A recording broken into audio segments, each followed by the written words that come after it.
সুপ্রিয় শ্রোতা বন্ধুরা, গল্পমালা বাই লিজা অডিও বুক চ্যানেলে আপনাদের সকলকে আমন্ত্রণ জানাচ্ছি নতুন গল্প শোনার জন্য। আজকে আপনারা শুনতে চলেছেন লেখক মানবেন্দ্র পালের গল্প অলৌকিক ক্যালেন্ডার। এমন কি হয় না কখনো? নতুন কোথাও বেড়াতে গিয়েছি, সেখানে এমন কারোর সাথে পরিচয় হলো যে পরবর্তী জীবনে আমাদের স্মৃতির সঙ্গে জড়িয়ে গিয়েছে, এবং সেটি কিন্তু বেশ অদ্ভুতভাবে হয় না এমন? আজকের ঘটনাটা অনেকটা এমন ঘটনাকেই কেন্দ্র করে। তাহলে চলুন শুরু করা যাক আজকের গল্প। শুনতে থাকুন এবং আমার সঙ্গেই থাকুন। লোকটিকে প্রথম থেকেই আমার বেশ মজার লেগেছিল। কুচকুচে কালো রং, এক মাথা রুক্ষ চুল, লম্বা নাক, চোখ দুটো জলজলে, পাতলার ওপর গড়ন। দেখলেই মনে হয় গম্ভীর প্রকৃতির, কিন্তু আলাপ হয়ে গেলে বেশ সহজ মানুষ বলেই মনে হয়। এই মানুষটির সঙ্গে কিন্তু যে অবস্থায় আলাপ হয়েছিল তা বেশ সুখকর ছিল না। সেবার পুজোর ছুটিতে দক্ষিণাত্য ভ্রমণে গিয়েছিলাম। রামেশ্বরম, মহীশূর, কন্যাকুমারিকা দেখে শেষে তিরুপতি দর্শনে এসেছিলাম। বেশ উঁচু উঁচু পাহাড় কেটে রাস্তা তৈরি হয়েছে। সেই আঁকাবাঁকা পথে বাসে করে পাহাড়ে উঠতে হয়। পাহাড়ের ওপর উঠেই অবাক, রীতিমতো শহর। যাই হোক, এখান থেকে কিছু দূর হাঁটলে বা রিকশায় গেলে তিরুপতির মন্দির। বেজায় ভিড়, দর্শন প্রার্থীদের লম্বা লাইন। পুজো দিতে দিতে বিকেল হয়ে গেল। তারপর জায়গাটা ভালো করে দেখতে লাগলাম। পশ্চিম বাংলা থেকে এত দূর আসা তো আর বারবার হয় না, হয়তো এই প্রথম আর এই শেষ। দেখতে দেখতে সন্ধ্যা হয়ে গেল। তাড়াতাড়ি নামার জন্য বাস স্ট্যান্ডে এলাম, কিন্তু হায়, লাস্ট বাস পাহাড় থেকে নেমে গিয়েছে। আজ আর নিচে নামার উপায় নেই। মহা দুশ্চিন্তায় পড়লাম।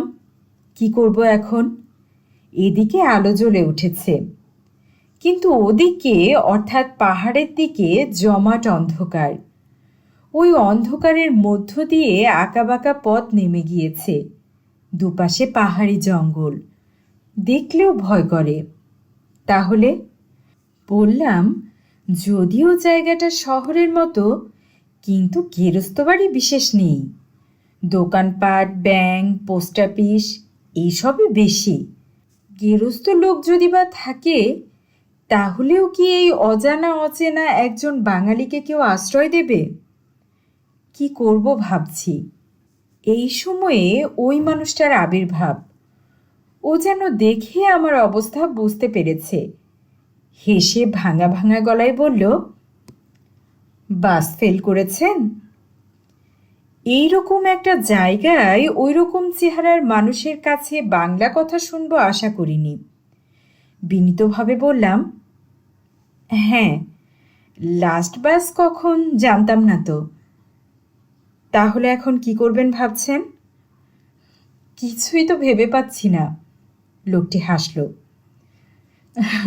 তবে চলে আসুন এই গরিবের কুটিরে। তাই যেতে হলো। কুটিরে বটে, চারিদিকে পাহাড় আর জঙ্গল, তারই মধ্যে পাথর দিয়ে ঘেরা ঘরের মতো, মাথা গোজার আস্তানা। ভেতরে পিলসুজের ওপর মস্ত এক পেতলের প্রদীপ জ্বলছে। তারই ঘোলাটে আলোয় গুহাটা দেখলাম।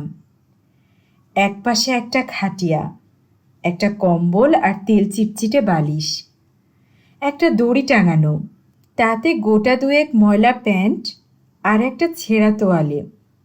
গুহার ওদিকে একটা কালো পর্দা টাঙানো, যেন থিয়েটারের স্টেজের স্ক্রিন। লোকটি বলল, তিরুপতি তো দর্শন করলেন, আমার ঠাকুর দেখবেন না? বলে পর্দাটা সরিয়ে দিল। সঙ্গে সঙ্গে যা দেখলাম তাতে আমার গা শিউরে উঠল। ফুল পাতা ভরা একটা পুরনো কাঠের গামলার মধ্যে একটা মরার খুলি বসানো। খুলিটা সিঁদুরে সিঁদুরে লাল হয়ে গেছে। এইরকম সিঁদুর মাখা খুলি আমি সাধু সন্ন্যাসীদের কাছে অনেক দেখেছি, এর জন্য গা শিউরে ওঠেনি। শিউরে উঠেছিল অত বড় খুলি কখনো দেখিনি বলে। এ কি মানুষের খুলি? লোকটি আমার দিকে তাকিয়ে হাসল। কি ভাবছেন? এত এত বড় খুলি কোথায় পেলেন? এ কি আসলে মানুষের? লোকটি আবার হাসল, বলল, দানিকেন পড়েছেন তো, সেই অতিমানবের কথা? আশ্চর্য হলাম, এই লোকটা দানিকেনও পড়েছে? মুখে বললাম, হ্যাঁ হ্যাঁ, ওর সব কখানা বই আমার পড়া। লোকটি বলল, আমিও ওর মতে বিশ্বাসী। তাছাড়া এই খুলিটাই তো এর মস্ত বড় প্রমাণ, তাই নয় কি? এটা পেলেন কোথায়? এবারও এই প্রশ্নের উত্তর এড়িয়ে গিয়ে বলল, তবে দানিকেনের চেয়ে আমি আরও কিছু গভীর তত্ত্ব খুঁজে বেড়াচ্ছি, বলে মৃদু হেসে অন্য প্রসঙ্গে চলে গেল। আমিও আর কৌতূহল দেখালাম না। সেদিন পাহাড়ের গুহায় কলা, চিড়ে আর দুধ খেয়ে খাটিয়ায় শুয়ে রাত্রিবাস হলো। বেশ ভালো করেই আলাপ জমল। লোকটির নাম কেশব রাও, জন্ম অনন্তপুর জেলায় পেনুকুন্ডা শহরের কাছে। দীর্ঘকাল দেশ ছাড়া, এখন বাস তিরুপতির এই পাহাড়ে। লোকটির বিষয়ে আমি প্রথমে বলেছিলাম বেশ মজার লোক, কিন্তু পরে মনে হয়েছে লোকটি বোধহয় একটু বিশেষ ধরনের পাগল। প্রায় সারা রাত ধরে সে এমন সব কথা শোনালো যা পাগলামো ছাড়া অন্য কিছু হতেই পারে না।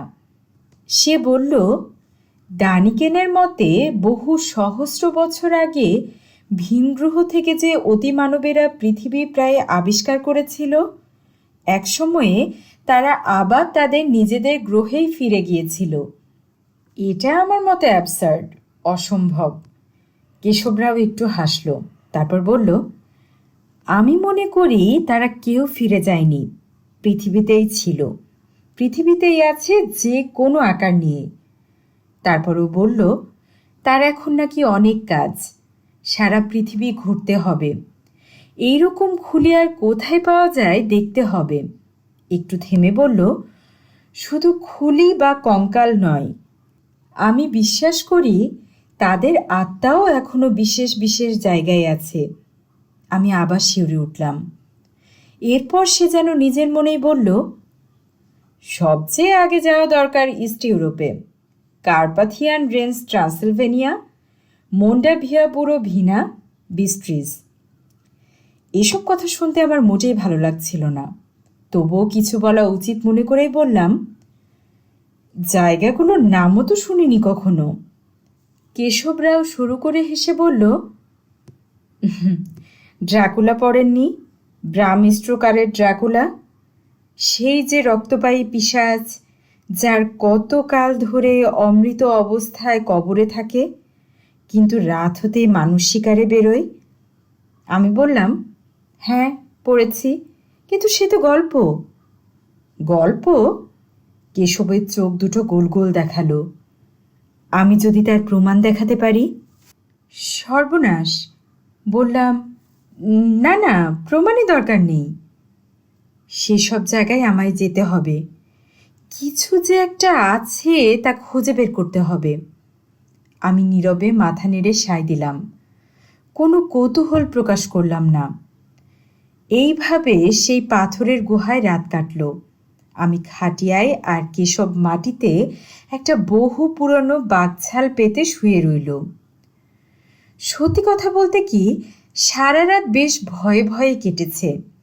ভয়টা কেশবকে, না তার ওই অদ্ভুত ঠাকুরটিকে, না অন্য কিছুকে, কিছুই বুঝতে পারিনি। ভোর হলে প্রথম বাসটাই ধরার জন্য যখন বিদায় নিচ্ছি, তখন ভদ্রতার খাতিরে কেশবকে বললাম, যদি কখনো কলকাতায় আসেন তো দয়া করে আমার বাড়িতেই আতিথ্য গ্রহণ করবেন। কেশব তখনই বলল, হ্যাঁ, কলকাতায় একবার আমার যেতেই হবে, বলে ঠিকানাটা দুর্বোধ্য ভাষায় লিখে নিল। অনেক দিন কেটে গিয়েছে, কেশবের কথা ভুলেই গিয়েছিলাম। হঠাৎ একদিন আমাদের বাড়িতে কেশব এসে হাজির। ওকে দেখে প্রথমটা চিনতেই পারিনি। কি করে চিনব? কুচকুচে কালো রং, মুখে চাপ দাড়ি, এসব তো আগে ছিল না। পরনে দিব্যি শার্ট ও ট্রাউজার, চোখে কালো সানগ্লাস, বাঁ হাতে একটা বড় পুটলি আর ডান হাতে সুটকেস।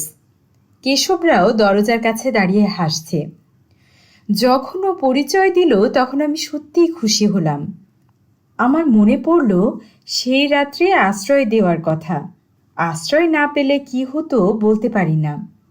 সেই আশ্রয়দাতা আজ এসেছে আমার অতিথি হয়ে। এ কি কম সৌভাগ্য? তাছাড়া তিরুপতি থেকে ফিরে এসে এই কেশবের কথা বাড়িতে সবার কাছে গল্প করেছিলাম। ভাইপো ভাইজিরা তো কেশবের কথা শুনে রোমাঞ্চিত। কবে কেশব আসবে তার জন্য পথ চেয়ে থাকত।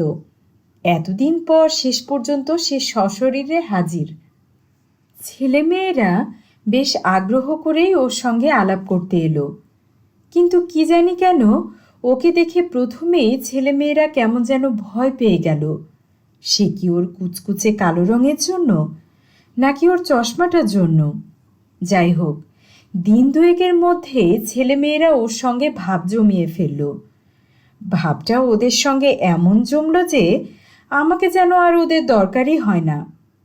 তবু দরকার হলো। একদিন বলল, আচ্ছা, কলকাতায় পার্ক স্ট্রিট বলে একটা জায়গা আছে, সেখানে নাকি খুব পুরনো কালের কবর আছে। সর্বনাশ! এখানে এসেও যে কবরখানার খোঁজ করছে। মুখে বললাম, হ্যাঁ তা আছে, তবে খুব আর কি পুরনো, মাত্র 100-250 আগের। তাতেই হবে, আপনি একদিন নিয়ে চলুন। অগত্যা কেশবকে নিয়ে এতদিন যা করিনি তাই করলাম। কবরখানায় ঢুকলাম। সার্কুলার রোড আর পার্ক স্ট্রিটের মোড়ে গাছপালায় ঢাকা সেই পুরনো কবরখানা। ঢুকতেই গা ছমছম করে উঠল। কিন্তু কেশবের এসব কিছুই হলো না। সে মহা আনন্দে বাঁধানো কবরগুলো দেখতে লাগলো। তারপর একটা খুব পুরনো ভাঙাচোরা কবরের কাছে গিয়ে থমকে দাঁড়িয়ে পড়ল। কিছুক্ষণ দাঁড়াবার পর ও উবু হয়ে বসল। তারপর তার হাতের লাঠিটা চালিয়ে দিল কবরের মাটির নিচে। এক সময়ে লাঠিটা সরিয়ে দিয়ে হাত ঢুকিয়ে দিল। আমি তো ভয়ে কাটা। সাপে কামড়াবে যে, পাগল আর কাকে বলে। কিছুক্ষণ কবরের মাটি হাতড়াবার পর ও উঠল। আমার দিকে তাকিয়ে খুশ মেজাজে বলল, ঠিক হ্যাঁ। কি যে ঠিক বলছে তার জিজ্ঞেস করার প্রবৃত্তি হলো না। এরপর সে জানতে চাইল পুরনো কবরখানা আর কোথায় আছে। হুগলিতে ডাচেদের সময়ের অনেক কবর আছে শুনে সেখানে যাবার জন্য ব্যস্ত হয়ে উঠল। এদিকে বাড়িতে যেন কেমন একটু গোলমাল শুরু হয়েছে। ছেলে মেয়েদের তো পড়াশোনা মাথায় উঠেছে। তারা কেশবকে আঙ্কেল বলে ডাকে আর গল্প শোনে। সবই ভূতের গল্প। কেশব লোকটার এই এক গুণ, নির্জন পাহাড়ের দেশের লোক হলেও সে বেশ মিশতে পারে। ছেলেদের সঙ্গে এই মিশবার ক্ষমতা কোথা থেকে যে সে পেল কে জানে। গুহায় বাস করে এমন শার্ট প্যান্টি বা সে পায় কোথায় থেকে? যাই হোক, রোজ সন্ধ্যের সময়ে ছেলেমেয়েরা ওকে ঘিরে ধরত। গল্প বলো আঙ্কেল, ভূতের গল্প, তোমার নিজের চোখে দেখা ভূতের গল্প। আঙ্কেল অমনি শুরু করে দিত। এক একদিন শুনতাম ডানিকেন ড্রাকুলাও এসে পড়েছে। মনে মনে হাসতাম, কিন্তু নিছক হাসির ব্যাপার যে ছিল না তার সপ্তাহখানেক পর থেকে টের পেতে লাগলাম। আমার ঘুমটা বরাবরই খুব পাতলা, একটু শব্দেই ঘুম ভেঙে যায়। কদিন থেকে রাত দুপুরে ঘুম ভেঙে যাচ্ছে, আর শুনতে পাচ্ছি নিচের যে ঘরে কেশব থাকে সেই ঘরে টুনটুন করে কিসের যেন শব্দ, ঠিক যেন কে ঘণ্টা নেড়ে পুজো করছে। একদিন দিদিমাও সেই শব্দ শুনলেন। পরের দিন সকালে বললেন, তোর ওই কেশবের ঘরে ঘণ্টা বাজাচ্ছিল কে রে?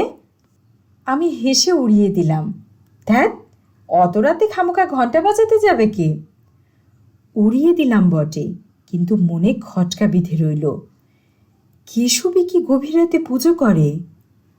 কার পুজো করে? তবে কি ও ঠাকুর সে বিকট খুলিটা এখানে নিয়ে এসেছে? ভাবতেও গা শিউরে উঠল। কিন্তু এসব কথা কেশবকে জিজ্ঞেস করার উপায় নেই। ও বলবে না, উল্টো চটে যাবে।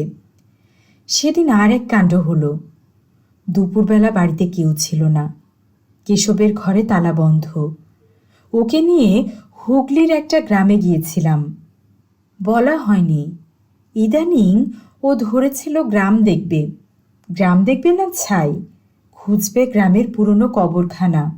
যাই হোক, বাড়িতে কেউ নেই, ছেলেমেয়েরাও স্কুলে। নিচে নামছিলেন মা, দিদিমা তো ঘুমাচ্ছেন।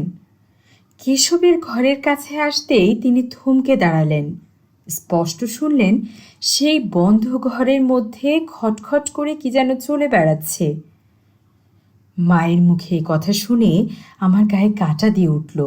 আমার স্থির বিশ্বাস হলো কেশব সেই খুলিটা এখানে নিয়ে এসেছে। পরের দিনই কেশব যখন স্নান করতে গিয়েছে, তখন চুপি চুপি ওর ঘরে ঢুকলাম। আমার সন্দেহ ছিল ওর পুটলিটাই কিছু আছে। সেটা খুলে ফেললাম। দেখলাম ভেতরে কালো কাপড়ে জড়ানো কি যেন রয়েছে। আমার হাত কেঁপে উঠল। কোনো রকমে পুটলিটা বেঁধে বেরিয়ে এলাম। তারপর মনে মনে কেবলই চিন্তা করতে লাগলাম, লোকটা কবে এখান থেকে যাবে? আমি ওর চলে যাবার জন্য ব্যস্ত হলে কি হবে? ছেলেরা ওকে ছাড়তেই চায় না। ওরা কেবলই জেদ ধরে। আঙ্কেল, সত্যি ভূত বলে কি কিছু আছে? সত্যি তুমি ভূত দেখেছ? তাহলে আমাদেরও ভূত দেখাও। এই ভূত দেখাবার কথা হলেই ওদের আঙ্কেল কিন্তু সত্যি সত্যি চটে যায়। ধমকে উঠে বলে, এই ছেলে মানুষই নাকি? ভূত দেখাবো বললেই দেখানো যায়, নাকি দেখব বললেই দেখা যায়? কথাটা একটু ধমকানি সুরেই বোধহয় বলেছিল, যার জন্য আমার যে ভাইজিটি ওকে সবচেয়ে ভালোবাসত সে কেঁদে ফেলল। কাঁদতে কাঁদতে চলে গেল। বলে গেল, আঙ্কেল, তোমার সঙ্গে আড়ি, জন্মের মতো আড়ি, আর কখনো তোমার কাছে গল্প শুনবো না। আচ্ছা জেদি মেয়ে এই রুনা, তারপর কতবার কেশব সাধু সাধনা করেছে, ও আর আঙ্কেলের কাছে আসেনি, ভূত দেখতেও চায়নি। এর কদিন পরে কেশব হঠাৎ বলল, চললাম। আহ, এর চেয়ে সুখবর বুঝি আর কিছু হয় না। মুখে বললাম, এরই মধ্যে যাবেন কেন? কেশব বলল, অনেক দিন তো থাকলাম, আর নয়। কোথায় যাবেন? East Europe? না, আগে নেপাল। কেন হঠাৎ নেপাল যাবেন তার জিজ্ঞেস করতে সাহস হলো না। যাবার দিন বিদায়ের পালা। ছেলে মেয়েদের চোখ ছলছল। রুনাও এসেছে। কেশব ওকেই বোধহয় সবচেয়ে বেশি ভালোবাসত, তাই একটু আদর করল। ওর চোখেও জল। রুনা কাঁদো কাঁদো হয়ে বলল, আঙ্কেল, তুমি আবার আসবে তো? কেশব তার স্বভাব মতো হাসল। আমার উপর রাগ পড়েছে তো দিদিমণি? বা, তুমি তো ভূত দেখালে না। কেশবের মুখটা শুকিয়ে গেল, বিমর্ষ হয়ে পড়ল। ভূতকে কাউকে দেখানো যায়? এ কি সম্ভব? আমি রুনাকে একটু বকলাম। রুনা মুখ ভার করে রইল। আবার আসবে তো? ছেলেরা জিজ্ঞাসা করল। কেশব কি ভেবে বলল, কথা দিচ্ছি না, তবে আসবার চেষ্টা করব, যদি মরে না যায়। আমার ভাগ্নিটি একটু ভেপো, বলে উঠল, তুমি মরে গেছো কি না জানবো কি করে? আমরা তো তোমার জন্য অপেক্ষা করে থাকব। কেশব কি যেন ভাবল, তারপর হঠাৎ ঘরে গিয়ে পুটলি খুলে কি একটা গোল করা কাগজ এনে আমার হাতে দিল। সেটা খুলে দেখি একটা ক্যালেন্ডার। ক্যালেন্ডারের ছবিটা বেশ অদ্ভুত, ছাপা নয়। কেশবী বোধ হয় নিজ হাতে গোটা কতক ছক কেটে ক্যালেন্ডারের সঙ্গে এঁটে রেখেছে। ক্যালেন্ডারটা হাতে নিয়ে আমি বললাম, এটা নিয়ে কি করব? ও বলল, দেওয়ালে টাঙিয়ে রাখবেন। যেদিন দেখবেন ক্যালেন্ডারটা উল্টে গেছে, সেদিন বুঝবেন আমি আর নেই। এ আবার কি কথা? অবাক হব না হাসবো না ভয় পাবো বুঝে উঠতে পারলাম না। বছর 2-3 কেটে গেছে। কেশবের কথা ভুলেই গেছি। ছেলে মেয়েরাও ইতিমধ্যে বড় হয়ে গেছে। সেদিন সন্ধ্যাবেলায় বাইরের ঘরে ওরা পড়াশোনা করছে, আমি একটা ম্যাগাজিন পড়ছি। হঠাৎ মনে হলো কে যেন দরজার সামনে নিঃশব্দে এসে দাঁড়িয়েছে। চমকে তাকিয়ে দেখি কেশব রাও দরজায় দাঁড়িয়ে মিটিমিটি হাসছে। ওকে প্রথমে চিনতে পারিনি। সেই কুচকুচে কালো রং আর নেই, কেমন যেন ফ্যাকাশে, মুখটা শুকনো। ঘন কালো দাড়ির বদলে পাতলা পাতলা বিবর্ণ দাড়ি ঝুলছে, চুলগুলো এলোমেলো। সবচেয়ে অবাক হলাম ওর হাতে সুটকেসও নেই, সেই পুটলিও নেই। রাও সাহেব না? কেশব রাও একটু হেসে আমায় নমস্কার করল। আসুন আসুন, স্বাগতম। ছেলেমেয়েরাও আনন্দে লাফিয়ে উঠল, আঙ্কেল এসেছে, আঙ্কেল এসেছে। তারপরে ওরা তাকে ধরল। আঙ্কেল, গল্প, অনেক গল্প। আমি ওদের ধমকে শান্ত করলাম। আজ উনি ক্লান্ত, দেখছো না, ভালো করে দাঁড়াতেও পারছেন না। আসুন আসুন মিস্টার রাও। যেতে যেতে জিজ্ঞেস করলাম, আপনি কি এখন নেপাল থেকে এলেন? কেন জানি না রাও তার কোনো উত্তর দিল না। তারপর কেশবকে সেই ঘরে নিয়ে এলাম। বললাম, খাওয়া দাওয়া করে আজ বিশ্রাম করুন, কাল সবাই মিলে গল্প শুনব। কেশব কিন্তু কিছুই খেতে চাইল না, বলল, আমি একটু ঘুমোতে চাই। আমি ওখানেই ওর শোবার ব্যবস্থা করে দিলাম। সকালে ঘুম থেকে উঠে অবাক, কেশব নেই, ঘর খালি। কিরকম হলো? এত সকালে গেল কোথায়? বিছানার দিকে তাকিয়ে দেখলাম যেমন ফর্সা চাদর পেতে দিয়েছিলাম তেমনই আছে। কেউ যে শুয়েছিল তা মনে হয় না। গেলাসে জল দিয়েছিলাম, সেটাও ঠিক তেমনি ঢাকা পড়ে আছে। অর্থাৎ ঘরে যে কেউ ছিল তার চিহ্ন মাত্র নেই। মনে মনে যেমন অবাক হলাম, তেমনি দুঃখও পেলাম। কেশবের এমনিভাবে পালিয়ে যাওয়াটা ঠিক হয়নি। ঠিক এই সময়ে কে যেন এসে আমায় দ্বিগুণ অবাক করে দিয়ে বলল, পালিয়ে যাবে কি করে? বাইরের দরজা তো ভেতর থেকে বন্ধই রয়েছে। এইবার গায়ে কাঁটা দিয়ে উঠল। এটা আবার কি হলো? এই রহস্যের মীমাংসা কেউ করতে পারলাম না। তবে সেদিনই খবরের কাগজে এক কোণে একটা ছোট্ট খবর ছিল। পার্ক স্ট্রিটের পুরনো কবরখানায় এক অজ্ঞাতনামা ব্যক্তির মৃতদেহ পাওয়া গেছে। তার সঙ্গে ছিল একটা পুঁটলি। পুঁটলির মধ্যে পাওয়া গেছে একটা অস্বাভাবিক মরার মাথার খুলি। মৃত্যুর কারণ জানা যায়নি, পুলিশ তদন্ত করছে। আমার হাত থেকে কাগজটা পড়ে গেল। বুঝতে বাকি রইল না অজ্ঞাত পরিচয় মানুষটি কেশব রাও ছাড়া আর কেউ নয়। তার বডি পাওয়া গেছে কাল সকালে। তাহলে কাল রাত্রিরে আমার বাড়িতে কে এলো? তবে কি ও নেপাল থেকে ফিরে কলকাতাতেই ছিল? তাহলে কেনই বা শুধু এক রাত্রিরের জন্য এলো? আর আর তার মৃত্যু হঠাৎ কবরখানাতেই বা হলো কেন? সবই রহস্যময়। তখনই কি মনে হলো, ছুটলাম পাশের ঘরে। দেখি রুনা কখন এ ঘরে এসে ক্যালেন্ডারটার দিকে জল ভরা চোখে তাকিয়ে রয়েছে। ক্যালেন্ডারটা এতদিন পর কে যেন উল্টে দিয়েছে। আপনারা শুনছিলেন গল্প অলৌকিক ক্যালেন্ডার, শুধুমাত্র গল্পমালা বাই লিজা অডিও বুক চ্যানেলে। গল্পটি আপনাদের কেমন লাগলো আমাকে জানাবেন। আমার পড়া গল্প যদি আপনাদের পছন্দ হয়ে থাকে তাহলে লাইক এবং সাবস্ক্রাইব করতে ভুলবেন না যেন। আপনাদের এটুকু পাশে থাকা আমার চলার পথকে অনেকটা মসৃণ করে দেবে। আমি চাই এই চ্যানেলটির মাধ্যমে সুস্থ বিনোদন আপনাদের সবার মধ্যে ছড়িয়ে যাক। আপনারা ভালো থাকবেন, সবাই সুস্থ থাকবেন, নিজের যত্ন নেবেন, নিজেদের আপনজনদেরকে যত্নে রাখবেন, আর আমাকে অবশ্যই অবশ্যই দোয়ায় রাখবেন। আল্লাহ হাফেজ। আগামী পর্বে নতুন কোনো গল্প নিয়ে হাজির হব। সে পর্যন্ত টাটা।